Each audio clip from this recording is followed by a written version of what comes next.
Massive.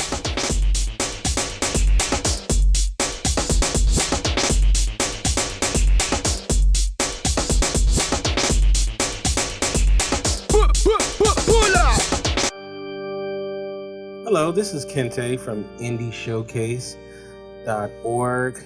I am so glad to be here. I am here with Petlove. How you doing, Pet? Hello. And I'm also here with Secret Rage. Howdy, howdy. And today we're going to be discussing the future of Machinima, or what we would like it to be. I think I want to start off with, I think a good place to start off with is how we came to understand what Machinima is, or how we got involved with it. Me, myself, it came from me having a desire to make films, and I heard about this thing that allows you to pre-visualize your scripts. It was this thing called the movies, and that's how I first came about hearing about Machinima. But let me start off with you, Petlove. How did you first hear about Machinima, this thing called Machinima? The first thing I heard about Machinima was that it was a way to tell your own stories. You could enact, set up, create, enact any story that you wanted to tell. It was like an extension, just a creative extension. I was all about anything I could do that would be original and fun. Love photography. It goes hand in hand with Machinima and storytelling, and it just really fit the bill for me as a creative outlet. I was real excited when I first heard about it here. Mm-hmm. And what about you, Secret? Well, to be honest, my first real introduction to it was through the University of Western Australia. I compete there fairly often in the 3D aspect, and in their challenges, they've branched out into Machinima, and it's turned into quite a contest. So that was my first exposure, I think. Now, I think most people understand Machinima as being something that was born out of the video games. Like there were games like Halo, Half-Life 2, and other games that Machinima was pretty much well known as being created from that. Mm-hmm. And you started having the movies, and you had iClone and Second Life as a way to make Machinima. And, people really gravitated to it. You had really great stories that were being made, and a lot of people were really getting into it. And then we started to see a kind of a decline in the movies that were being made, and a lot of people who were considered very good filmmakers started getting out of it. And it's for a lot of reasons. Some people believe that it was a passing fad. Some people believe that it was something that, that you used it as a gateway to get into maybe live action films or whatnot. So it makes me wonder, what is the future of Machinima? And, so what I want to, I'm going to give my thoughts in just a minute, but I want to start off with you once again, Petlove. What would you like to see the future of Machinima? Would you like to see it pushed more as maybe a pre-visualized method of getting into live action, or would you like to kind of see it be pushed more as a hobbyist type thing, or whatever, or something else? Oh, well, it is really perfect for education. It's perfect for people in business who want to create training videos. It's perfect for just your basic storytelling. There are so many fantastic applications. It's perfect for people who want to tell their story, maybe preserve it for their children or their families. There are so many different types of messages, as many as you can find when you want to just write a book or just take a picture. Machinima just is the next extension. And the beauty of it is that it's not too difficult. It's inexpensive. It's somewhat technology intensive, but not like a real TV studio or trying to make a real movie. If you don't mind using the animated characters to get your story across, the sky's the limit. There's no limit to your imagination and to what you can create with iClone or MovieStorm or this type of platform we have here in the virtual world with the individually driven avatars. Okay, I'm going to go back to you with another point, but I want to get Secret Rage in here. What would you like to see Machinima use, or the future of it? What would you like to see?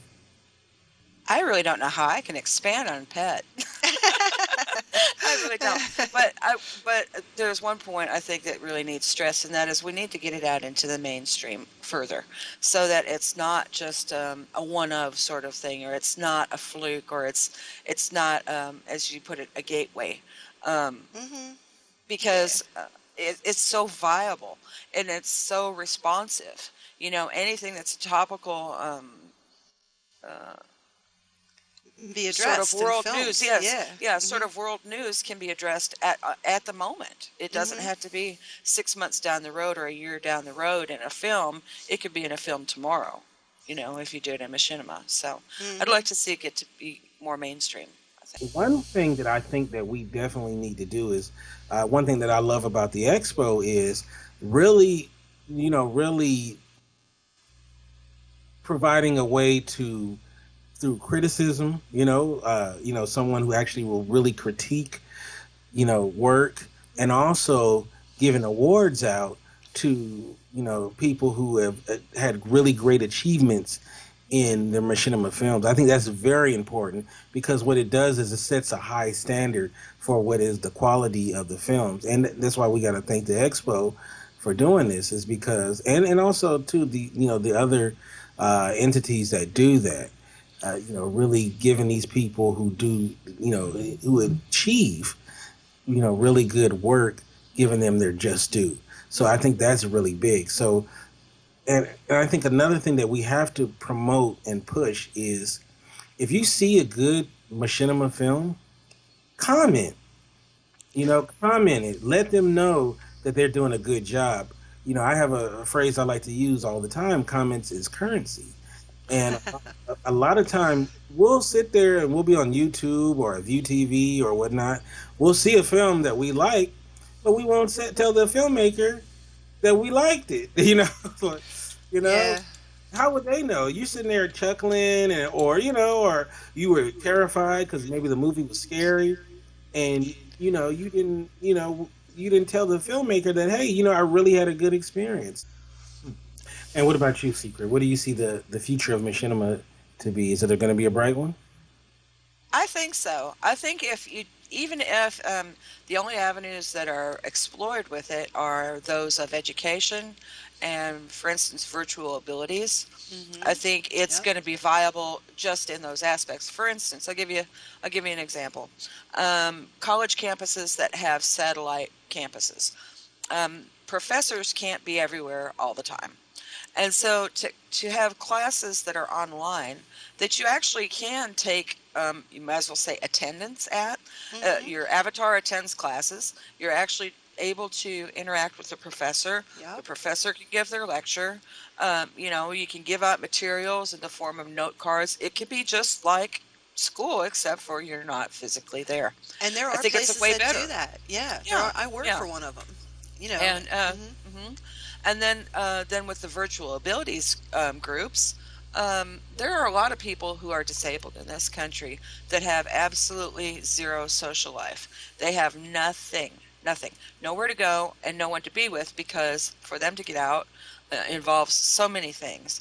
The ability to do so physically, the money that it takes for them to be able to go somewhere, where to go to interact with people that they have some sort of intellectual companionship with.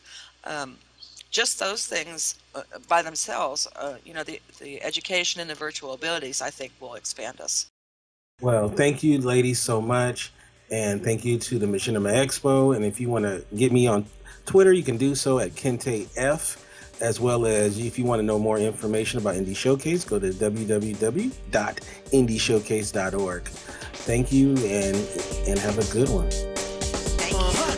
It's been great. Yeah. Bye.